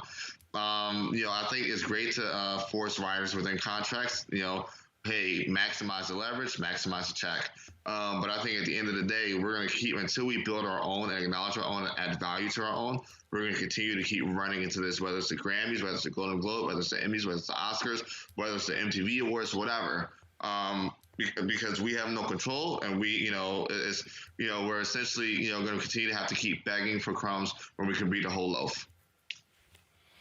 Well, you're absolutely right. And I think it shows you, again, the nonsense that we hear from these folks. It sort of sounds like the people who say, we can't find any Black board members. We can't find any Black executives. We can't find any Black law firms. We just can't find any Black people. And it's just, and again, in 2021, and my whole deal is like, you got to call it what it is. And that's why my piece is you slap them with some serious fees and penalties. And I just made a point that, that's why, I was not going to reward them with my eyeballs. I mean, I was just, was not going to happen. It's not going to happen. And look, I agree with you. I didn't watch. I didn't tune in. I heard, Chadwick got a posthumous award. That's great, but they weren't getting my viewership and weren't getting my attention. And there was a lot of folk like that. And I'm pretty sure ratings drop as they have been year over year. But I think, by the same token, because this isn't an isolated situation, the Recording Academy is going through the same thing. All the other major award shows are dealing with and going through the same exact thing. But I think, in all honesty, harking back to the conversation that took place on Clubhouse 2 months ago, that it's about time we built our own. When the Soul Train Awards come around, everybody needs to support it. When NAACP Image Awards happen, everybody needs to support it. And look, there'll probably be another 5, 6, 7, 8, maybe 10 award shows that honor our creators, that honor our folk. So, it don't matter if the Grammys want to go to war with The Weeknd because he got a Super Bowl slot and it's conflicting with their stuff and whatnot, It provides a way to protect, Black creatives, Black artists, Black film directors, and their work, and honor and acknowledge them. This, I just saw this headline here, and I could not help but laugh. And I got to get y'all thoughts on this. And go to my iPad. Jim Jordan calls for congressional hearing on cancel culture, citing Dems targeting Fox News, Newsmax, OAN. Eugene, you know what I find to be interesting? Am I the only one who remembers Bill O'Reilly attacking Pepsi for having a deal with Ludacris that forced Pepsi to drop the contract? Yep. Dude, I recall a number of campaigns from conservatives. I mean, didn't conservatives try to cancel Mickey Mouse in Disney because they allowed gay people to come to their parks?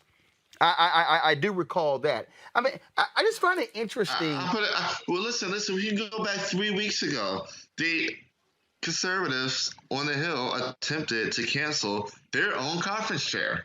So if Jim Jordan wants to have a conversation on cancel culture, I think the Democrats should welcome it. And the first person that should be invited as a witness is Liz Cheney as conference chair of the Republican conference.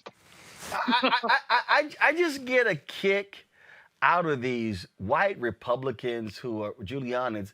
All is just grievance, and so they've just, oh my God, we're canceling. Hold up, I thought you went off and started your own. I thought you didn't give a damn. I mean, it just amazes me. And in fact, how many times have we heard conservatives demand people get fired for saying things or doing something or running afoul of them? I guess they might want to redefine what cancel culture is. I don't even know how the term came into play, but I do. They canceled Colin Kaepernick. They surely canceled him, and we go down the list of all the cancellations that have taken place. I recall Donald Trump saying, "Get rid of the son of a bitches." Yep. So this congressman doesn't have anything to do if he wants to call for hearings on cancel culture. What he needs to call for is hearings on his mental health. No. He needs to call for hearings on them boys who got sexually molested at Ohio State on the wrestling team when he was one of the coaches. Oops. Guess we didn't want to go there. Nope. He wants to come up with gavels. Dems have gavels.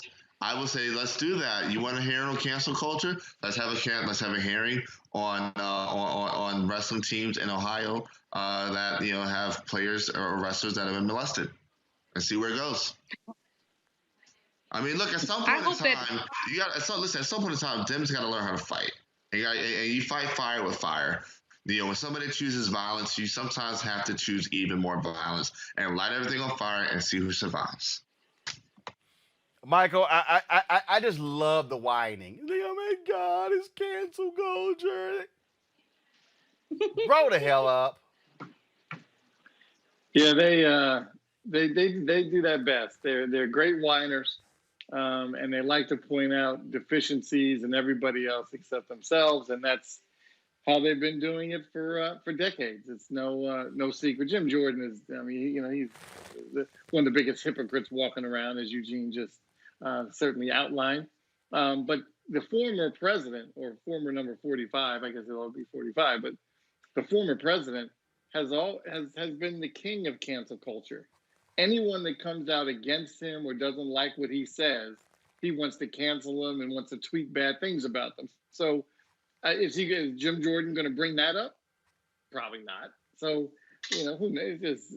I'm glad he's not chair of any committee. So I doubt that it'll come up unless he just does it on his own privately. All right. Y'all know what time it is. No chocolate girls are allowed. I'm white. I got you, huh?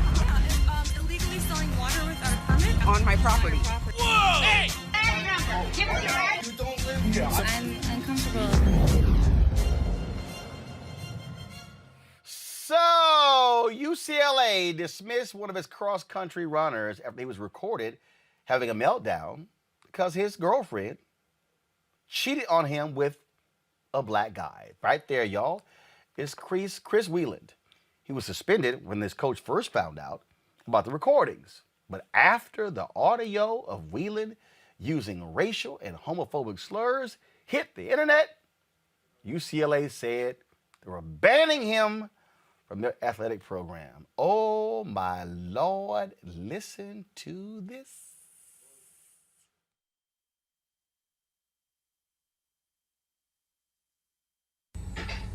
What did you do when she said that she I was very respectful and and then until I asked her about what she did last night. Oh, nothing. Did you do anything? No, I swear. Oh, really? Did you dance with them? Yeah. Did you kiss him? No. You sure? Yeah. Did you kiss him? No. 10 minutes later? Yeah. And then I told her to get the out. And then what did she say? She got out. Well, I know what her backup, her thing is going to be, that you've cheated on her before. Yeah, it's not a good excuse. What, so we can get even? Yeah, but, okay. When she said she doesn't, want to get back together, why do you think? It's because she wants to be with this who has no future. She's going to be with a stupid who's going to be in community college all his life. Christopher, don't talk like that. I don't give a Yes, you do. You know what? Don't be crazy and do crazy things. You don't talk about people because you don't want him to kick you or whatever. I'll beat the out of him. You know what? Don't talk like that. Why would... You know what? Move forward. Move forward. You said you're done with her? Then move forward.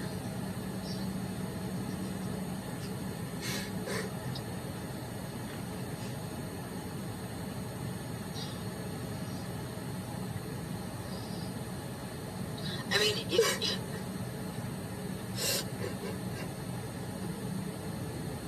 just move forward, make yourself better, work on things, and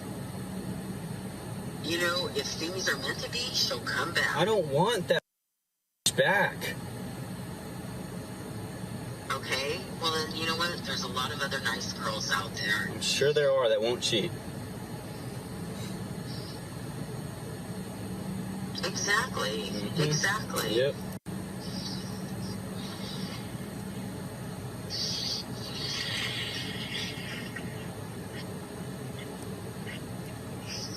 Where does that kid live? I don't know, probably the ghetto. I'm sure Kayla knows, though. I can ask her. No, you know what? You don't need to ask her. Joking, I'm not gonna ask her. I know, but you know what? You have to. You guys were broken up. Okay, but she only did that as an excuse to be a that night. She knew that too. She wouldn't have left over a streak. Is that not true? She found a petty excuse to end it so she can go take out with this guy. The whole thing with the streaks, get rid of them. They cause trouble. They're stupid. I would be too. But you say she has them. They're stupid. It's a lesson to learn. Get rid of the streaks. Don't have streaks with people. And don't be sneaky about... I would be too. If... You're really trying to justify her being making out with guys on New Year's. No, I'm not saying that. No, you're trying to justify her being a little... That's all she is. That's all she ever has been. And she knows it too. Christopher, you know what? Let me tell you something. I'm going to hang up now. You need to be careful of that. Remember, you're not going to talk bad about her. Yeah, I don't know about that. You know what? It makes you look bad. It'll make her look bad.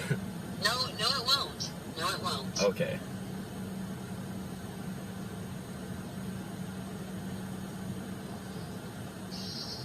You don't want to trash talk her. I'm gonna go. Okay, text me when you get home. Bye. Okay, bye. Okay, first, my 24-year-old niece says the streaks referenced are in regards to Snapchat and how often you interact with other people on the app. Okay, whatever. All right, Julia, here's why I'm laughing. Dog, you cheated on her. Now you're mad because she slept with a black guy. I had the sense there was penis envy going on here. Oh, he probably lives in the ghetto. Oh, and I love he's going to be stuck at community college for a long time. That little white boy, he actually went to community college before coming to UCLA. I found out and the whole deal. You mad and upset, but y'all broke up. And now you've been kicked off the UCLA track team and kicked out of UCLA. Bye-bye. Talk about cancel culture. Anyway, I was cracking up, Roland, when I was listening earlier to the tape. This poor child doesn't have a clue. And like you said, it's probably penis envy, among other things, and racism. And I'm glad UCLA kicked him off the team, but it really is amusing. The only thing one could say in his potential defense, not really, is that he's in his early 20s. People don't have a fully developed brain until they're about 25. So, he's brain deficient, and that's something that's going on. The woman who was talking to him, I guess it must have been his mom or something. I mean, she was very patient with him and told him not to use that kind of language. But apparently, he learned it somewhere, maybe at home. Well, first of all, his mom was like, look, you're going to get in trouble for saying this. No, I'm not. Yes, you're right. I just Why did say this. I'm pretty sure did the answer. Hold on, Eugene, hold on. Mike, go ahead. Did the mother release the tape? Is that how this got out? Hey, I can't imagine she. First of all, we don't know if that was the mother or not. We don't know who the woman was. Oh, I see. It sounds like an older woman. It sounds like, but I don't know what it is. But bottom line is, he gone. Yeah, as he should be. And it'd be interesting. I wonder if he's gone because he dropped the F word, or because he dropped the N word, or because of both. Because in this cancel culture that we're in, it'd be interesting to see, what really tipped the scale. Well, actually, here's the deal. The UCLA found out about this, and then he got suspended. But the coach put him back on the team. But when it got out, is when they were like, yeah, you got to go. And the comment was from the coach. It says, and this is from Anderson reinstated Wheeland in January, but, quote, after team members in the athletic community expressed concern, meaning black athletes, it became clear that his continued involvement with the team is incompatible with the culture of mutual support and respect we're fostering. I now realize that the decision to reinstate him was not the right decision, and that the action today is best for the well-being of our team. Translation, the black athletes were going to walk. Yeah. That's right. Eugene, go ahead. I was just going to say, look, with the outcome of this, I'm pretty sure the ancestors looking down smiling.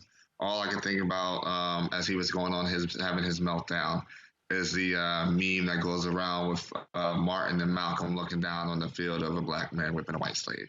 I mean, this is these type of situations. these type of situations, he thought he was going to get his stuff off and drop all the niggers, and it was never going to get out. And here we are today. Well, and the thing is here, Chris, the internet is going to be around for a long time, and everywhere you go. In fact, every woman you try to date, don't Google your name. That's right. And I would suggest you not go around any brothers anytime soon. Might not end well for you. Got to go to a break. We come back. High impact intensity training. We'll talk about that next. Fit, Live, Win on Roland Martin Unfiltered.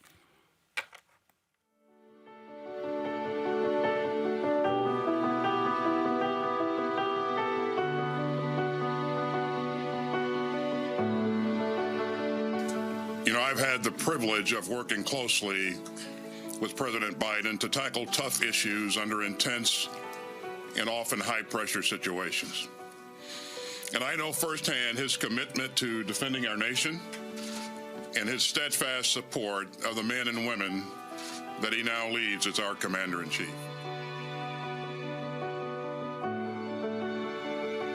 There's no aspect of our agenda of the 21st century leadership where the women and men of the Defense Department do not have a role, whether it's helping curb the pandemic here at home and around the world, or addressing the real threats of climate change that are already costing us billions in impacts on our bases and our national security, or being part of an ongoing fight for racial justice. You are essential to how we must rethink and reprioritize our security to meet the challenges of this century, not the last.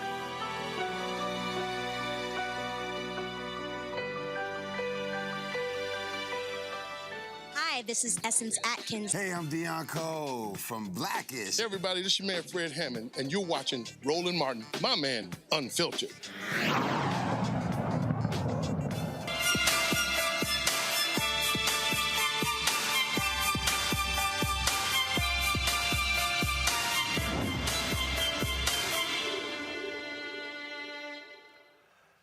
HIIT stands for high-intensity interval training, a form of training that is characterized by short bursts of intense exercise alternated with low-intensity recovery periods.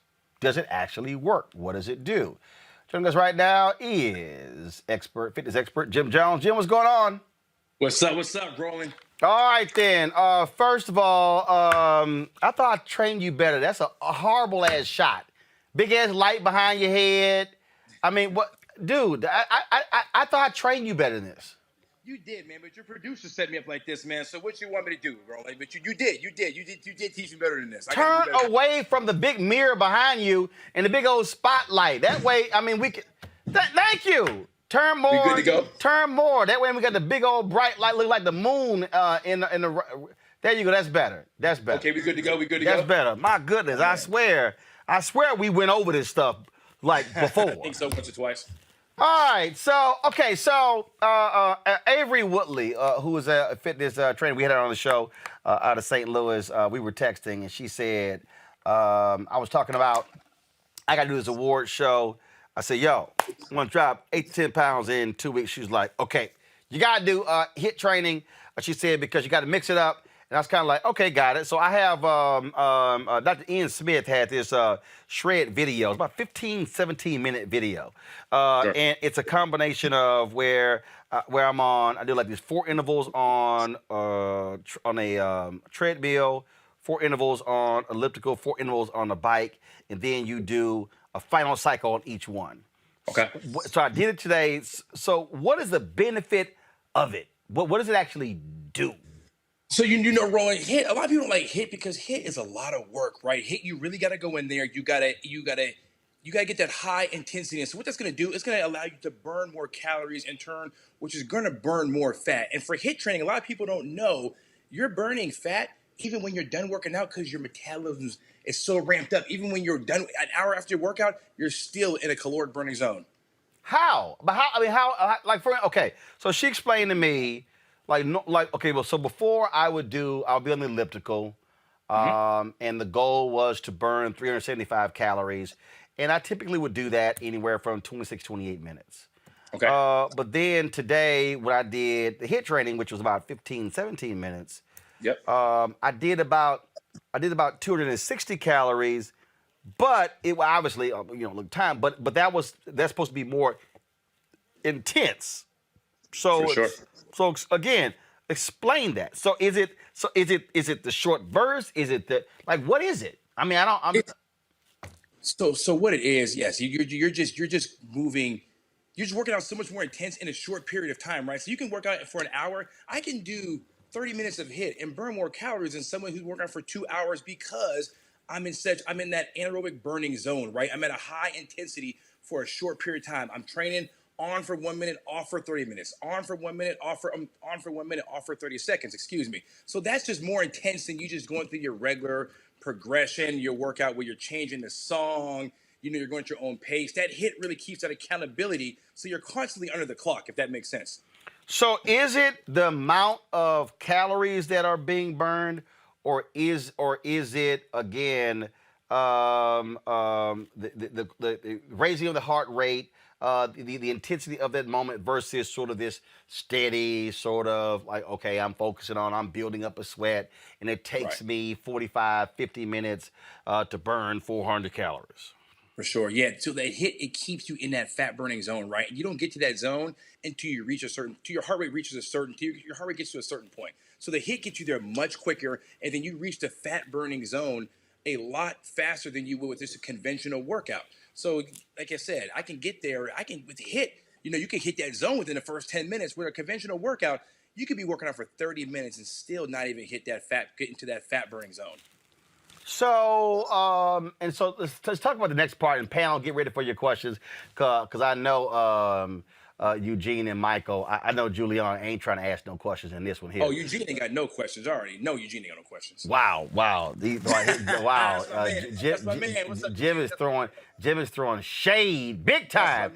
This video here is the Ian Smith shred, and you see this is on the bicycle where the high intensity interval went like 45 seconds, and then then it goes down to low intensity, and so even though when you're going low intensity, you're still moving, but you're lowering the intensity of let's say the resistance on the bike, the elliptical, or the treadmill. So explain the whole thing of like after the workout is done, you're still burning. A lot of people don't understand that. After your workout's going, when you're hitting that anaerobic rate, when you get that rate high, after the workout, your metabolism is still running strong. You got it so revved up, so you could be burning calories for up to an hour and a half after you work out. You can still be burning calories, right? So I know a lot of people like the sound of doing nothing, burning calories. So the HIIT workout gives you that. It's a little tougher in the beginning. Like I said, you're burning calories for a couple hours after the workout, and that's an added benefit. So I did that plus weights. How many times should you be doing a HIIT workout per week? I say, for someone like Roland, you sound like you had a pretty aggressive goal. So I would say anywhere from 3 to 5 times a week for that goal that you had. Okay. Questions here, Eugene. Yeah, let's get it. I mean, I was going, so I guess my question for Jim, that's the bro. I know HIIT is cool and all, but I saw a video with the smoothies. I was going to ask about the smoothies, bro. Like, how we get the smoothies popping? Right. That's actually a very, very good question, Eugene. A lot of people don't know that. I mean, just as important, the eating is more important than actual HIIT workout. If you do a HIIT workout and you don't nourish yourself afterwards, it's like you're going to throw it in the trash, right? So, very good question, Eugene. Now, that recovery shake, what you put in your body after the workout. Roland need the smoothies. Put them onto the smoothies. You know what? I'm actually, you know what, Roland, tomorrow maybe we'll go over a little smoother tutorial. Me and you, Roland, I'll give you a FaceTime call and we'll make some good recovery shakes. That's a great question, though, Eugene. Julian, what's your question? I'm just laughing at y'all. Brother, so you've described the HIIT workout, which I've done before. It didn't seem to have that same effect. What did I do wrong? Because you probably were doing it slow. That I'm gonna deliver a little bit better than Roland did. So what it is? Did you do it on the clock? A lot of people, you can't just do HIIT, and because what people often do is you count yourself, right? And I know when I get tired, 30 seconds might be 20 seconds. You know what I'm saying? So you gotta live by that clock, man. That's the key thing if you're gonna do a HIIT. It's gotta be a minute on, 30 seconds off, and you gotta be low to the clock. Now, if you were in there without a clock, you were just making up your own time. I mean, it was just, you were just doing what you want. But once that clock gives you that accountability, and that keeps that workout intense. Okay. That's Michael. what I did wrong. Gotta watch that clock. Hey, Jim, I have a 2-part question. My wife is a workout fiend, and she does, but she focuses a lot on weights and hip thrusts. She wants to mix in HIIT, but her body's obviously tired from lifting all the time. So how should she, kind of balance between HIIT and weight training? That's a very, very, very good question, because a lot of times when people do weights, they can't, I don't even do both, right? I actually split it up. I go 3 days weights and 3 days with HIIT. So she should just divvy it up, right? I would say just on your HIIT days, focus on HIIT, because if you're accountable and you're loyal to that clock, that stopwatch, you're not going to be able to do both. It's going to wear you out, right? So I would suggest she do her weights one day, do her resistance training, and then the next day she do her HIIT, and just stagger it like that. That'll make it much more feasible and effective. And should she take 1 day or 2 days off per week? Because she and I get into it a little bit. I think she should at least take 1 day off. How good do you want her to look? That's the question. Now, if you want to look at me, how aggressive are her goals, right? I mean, If she's going for the summertime, I mean, I would say take 1 day or 2 days a week off. But if she, if she's kind of in the maintaining stage, she can take 2 to 3 days a week off, work out 4 days. But it's getting warm outside. It sounds like she wants to be in tip-top shape for the summertime. I would say do 5 days working on, take 2 days off. And then real quick, what is your opinion of these new high-tech bikes with the streaming? Do you like them, not like them? See, this is my thing. My thing is whatever gets people to work out. If you have to buy a Peloton or one of these bikes with a monitor with someone screaming and yelling at you, if that gets you to do it, then do it, right? I say do whatever works for you. I mean, me personally, I don't do well with a person on the bike. I like to actually get in the gym. But for a lot of people, I mean, with the pandemic, you want to stay isolated. I would say, man, if the bike helps you out, you can put your playlist on. You can have your favorite instructor. You can feel like you're in a New York City spin studio. Then whatever dream you got to create to work out, just do it. Yeah, all right. Thank you very much. Somebody on YouTube asked, if you have recovered from a major injury like an ACL tear, should you still do HIIT workouts? No, you should not do HIIT workouts. So you will never ever recover from an ACL tear. You want to rehab that first, right? I tell a lot of people, there's if you come back from an injury, the key part is your diet. I tell people like that's really most of getting your results is the diet. So if you're coming from an injury or if you have a knee problem, back problem, any ailment where you can't do HIIT, just go intense on that diet. And that goes back to what Eugene said earlier, get your smoothies in, get your meal plan tight, really focus on your diet if you're injured. That's going to be the main thing. All right, last point here. A lot of people have been talking about the gallon challenge, drinking a gallon of water a day. Yeah, I'm not a huge fan of that because what that does, Roland, I tell people, if they're drinking a gallon of water, that also flushes good nutrients out too. Like I think people don't understand it shouldn't be all clear. Your urine shouldn't be all clear. It has to be something in there, right? And so I think the gallon just flushes everything. I would say go 2 liters a day. A gallon just flushes the good mineral. You lose a lot of minerals when you're drinking a gallon of water a day, and that's one of the biggest misconceptions. Really? I've seen. Yes, absolutely, 100%. 100%. So when people say this whole notion that, okay, you take your weight, cut it in half, and you drink that many ounces of water, you don't agree with that? I agree listen, I just say go about 2 liters a day. I wouldn't say a gallon is way too much. You're going to start flushing out the essential minerals that your body needs, right? I tell you, you're just flushing everything out at that point. Okay. Yeah. So a gallon's a little, no. I tell my clients, don't do the gallon. 2 liters a day that's good. All right, 2 liters a day. 2 liters a day. You need a gallon. Gallon every day. I mean, that's a lot of work on your system. That's truly that's flushing the good stuff out too. Okay. All right. That'll work. Yeah. All right. Any other questions, Eugene, Julian, and Michael? Oh, no, we good. So Julian, Jim is like, speed your damn workouts up. Yeah, that's all. Speed your workouts up. They can find me if you need help. I got plenty of tutorials. GYMJONEZ on Instagram, on Twitter. I'm Roland's favorite on Twitter. Hey, Roland, you love me on Twitter. It is at Jim Jones Global. Actually, I don't. But you can keep making that stuff up. So, all right. I appreciate it, Jim. Thanks a lot. All right. Thanks, Roland. All right, folks. Man, we lost a couple of folks over the weekend, and that is trailblazing CBS Sports anchor Irv Cross.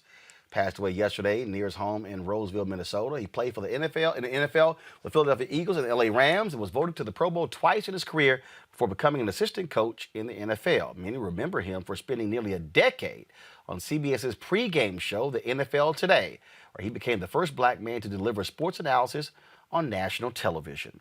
He talked about, of course, when he joined CBS, they wanted him to be more like Shaft, literally wearing leisure suits and a big medallion. He said, no, I'm going to go ahead and rock the sports coat.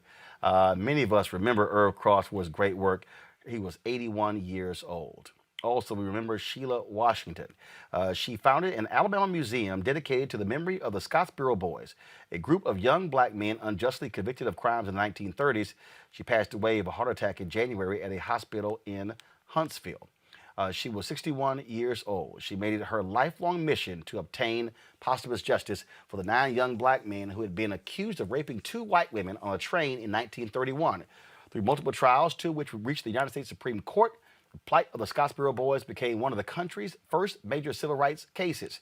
In 2010, after years of fundraising and acquiring artifacts, Washington opened the Scottsboro Boys Museum and Cultural Center in a building that had once been an African-American church. She is survived by 2 children, 2 sisters, a half-sister, 3 stepsisters, 4 grandchildren, and a great-granddaughter. Our thoughts and prayers certainly go out to her as well as Irv Cross. Eugene, Julian, Michael, we certainly appreciate both of you. All 3 of you been on the panel today. Folks, don't forget, if you want to support Roland Martin Unfiltered, please do so by joining our Bring the Funk fan club. Your dollars go to support this show, everything that we do. You can support us via Cash App, $RM Unfiltered, PayPal.me/R Martin Unfiltered, Venmo.com/RM Unfiltered, Zelle, Roland at RolandSMartin.com, or Roland at RolandMartinUnfiltered.com. You can also send us money order to New Vision Media, 1625 K Street Northwest, Suite 400, Washington, D.C., 2006. All right, we'll do this here real quick. There were some folks who sent us some notes in, so let me go ahead and read this. Roland, thank you for the vision. You had to keep our people connected. Make sure to keep our young people trained in the art. Donna Duncan, we certainly appreciate your contribution, Donna, to our Bring the Funk fan club. All right, let me open this one up. Literally, y'all, I came in today, and these are waiting on me. I got lots of others, but I'm going to try to read these today. Big thanks to Gail Hollingsworth. Gail, I appreciate it. Rochester, New York. I always enjoy going to Rochester, New York. That's where Frederick Douglass is actually buried. Rochester, New York. So I took some photos of his grave site. Lord have mercy. Y'all like seriously put the extra tape. I can't even get in this bad boy. Let me do it from the bottom. You know, I always get a kick out of that, folks. They tape the top, but the bottom is still can be open. All right, here we go. Let's see here. A blessing is just what you need right when you need it. Let's see here. Roland, I appreciate what you do. Continue to inform us. We need it. Thanks, Anita. Anita gave $50 in 2020, and she's given $100 in 2021. And so, Anita Riggins. Anita, I certainly appreciate it. And then she says, right on, Greg Carr and Gary. So, all right, I'll be sure to tell them that. Okay, let's see here. Let me see who I got right here. Okay, I don't know who this is. I gotta open it up. Let's see. Let me open it up. Okay. Newton Pinnock, Toronto, Canada. Newton, I certainly appreciate it. Thank you so very much. Whoa, Newton, you sent. Okay, hold up. All right, Newton, you got to help me out here, Newton. You sent me 3 checks. Okay, is Newton trying to get me to mail something?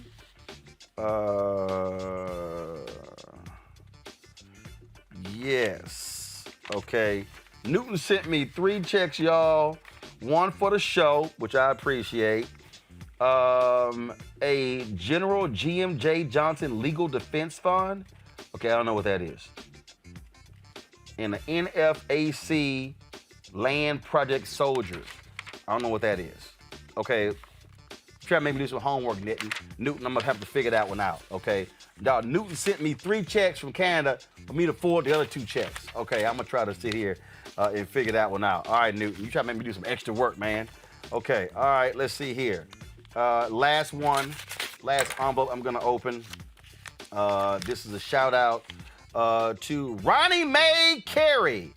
Ronnie Mae from Eugene, Oregon. I certainly appreciate it. Thank you so very much. Folks, that is it for us at Roland Martin Unfiltered. If y'all want to support what we do, go to Cash App, $RM Unfiltered, PayPal.me/R Martin Unfiltered, Venmo.com/RM Unfiltered, Roland at RolandSMartin.com for Zelle, and of course, New Vision Media, 1625 K Street Northwest, Suite 400, Washington, D.C., 2006. Let me go ahead and do this here. I'm going to go ahead and I'm going to shout out the Zelle people. This is going to be the last thing here for today's show. Let me pull it up. A lot of y'all, man, were giving on Zelle. I was like taking this thing back. I was looking at a whole bunch of names of people who had given to us on Zelle. And so I'm just going to do this here. I'm going to go back 2 months. Just give me a second. I'm going to read all these names. We have folks who give us, again, Zelle, Venmo, Cash App, and I appreciate every single one of y'all. We have, like I say, done some amazing things. We were on the road last week. We're planning on making a trip to Houston in March. We got some interviews lined up. So we got lots of different things that we got planned on. So let me go here. Deborah Boland, Richard Bromfield. Let's see here. Corey Poe, Alicia Thomas, LaTanya Darden, Lovey Ware, Festus, Sagun Osidi, Ethel Edmond, Nancy Alston, Carol David, Danelle Isom, Brenda McGowan, Nicole Catlett, Kyle White, Adega Boyega, Owadolo, Patrick Grinaway, Danita Baker, Melba Thornton, Beverly Lowry, Dawn Averetti, D. Carter, Afroware Company, Constance Cardwell Burnell, Sharon Mack. Shout out to Roxanne Holyfield. Also, Rhonda Miller, Junior Campbell, Carlisha Porter, Rose Marie, Ashley Miles, Sarah Harris, Pamela Miller. Let's see here. Rose Nancy Joseph, Nicola Massey, Stephanie Lomax, LaTanya Strickland, Eloise Knox, Mac Frost, Patricia Brown, George White, Maverick Davis, Vinco Bing, Nicole Norris, Veronica Lano or Lanix, Marie Adelaide, let's see here, Michelle Akyempong, okay, Akyempong. Akyempong, okay, I'm just trying to, that's a guess, y'all. Hope Clark, Lula White, Essie Lockett, Fritz Elliott, Quanisha Wells, Dwayne Oates. Let's see here. Y'all, some of these names, I'm trying to do my best. Tanya Randall, Deborah Rogers, Connie Bowman. Let's see, this is all Zale. Timothy Smith, Carla Locke, Rainey Collins, Ray Malone, Mark Green, Anthony Johnson, Danetta Tolston, Sakita Grant, Vicky Mayberry, Maurice Whitaker, Tracy McAllister. Let's see here. Michelle Jones, Winford Hill, April Champion, Walter Ingram, ATLLC, Carmela Larry, Ambrosia Gallimore, Tequila Davis, appreciate it, Annette Burnett, Frederick Phillips, Clifford Armstead, Jahi Belton, Jerome Cooper, Malcolm Brown, Cherry Flowers, Stephen Clare. Stephen said, don't quit. I got you, Stephen. Patricia Fitzgerald, Teresita Reed. Let's see here. Solomon Funny, Samil Graves, Shirley Whitfield, Sean Montgomery, Annette Lyons, Linda Palmer. Let's see here. Robin Thames, Nandima Teray, Helen Taylor, Carolyn Williams, Karen Bolton, Trina Dunson, Ralph Jr., Ramona Rainey. Let's see here. Almost done, y'all. Lavinia Dover, Celeste Akers, Robin Thames, Nandima Teray, she gave again. I appreciate it. Helen Taylor, Carolyn Williams gave again. I appreciate it. Karen Bolton, Trina Dunson, Ralph Jr., y'all gave multiple times. Ramona Rainey, Lavinia Dover, y'all gave multiple times. I appreciate it. Celeste Akers, Tammy Barnett, Marlo Key, Horace Sanders, Etha Dawson, Belinda McCullough, Paul Roberts, Elaine St. Rose, Toby Olafosoye, Leon Walters, Andrea Bowman, Ronald Connolly, Harold Swinton, Laquetta Durant, Brian Price, Tammy Barnett, Marlo Key, Horace Sanders. Let me go. Keep going. All right then, y'all. Here we go. I did Ronald Conley. Okay. Deborah Jarvishal. Deborah, I appreciate it. Tracy McCullough. Gail Royster. Melissa Haynes. Catherine Daniels. Ronald Chappelle. Kirby McFall. Diori Jones. Linda Williams. Let's see here. Glossy Eccles. Alonza Montgomery. Michael McPherson. Stephen Williams. Deborah Jarvisall. Let's see here. Tracy McCullough. Tracy, appreciate it. Gail Royster. Melissa Haynes. Catherine Daniels. Ronald Chappelle. Kirby McFall. Let's see here. Diori Jones. Man, y'all hooking us up. Barry Solomon. Woo, Barry. Barry said, please upgrade your YouTube. Barry, we own that thing. Taylor Hooks. Melissa Haynes. Sherilyn Parham. Christopher Taylor. I'm almost done, y'all. Crystal Edwards. Louise Hilliard. Alina Franklin B. Celestine Russell. Big contribution. I appreciate it. And that is it. But I got to give another shout out. I ain't going to tell you how much Barry Solomon gave. But Barry, you the man. That's it for y'all. Everybody who gets $50 or more, you get a shout out. I surely appreciate it. Thank you so very much. I'll see y'all tomorrow right here on Roland Martin Unfiltered. Holla!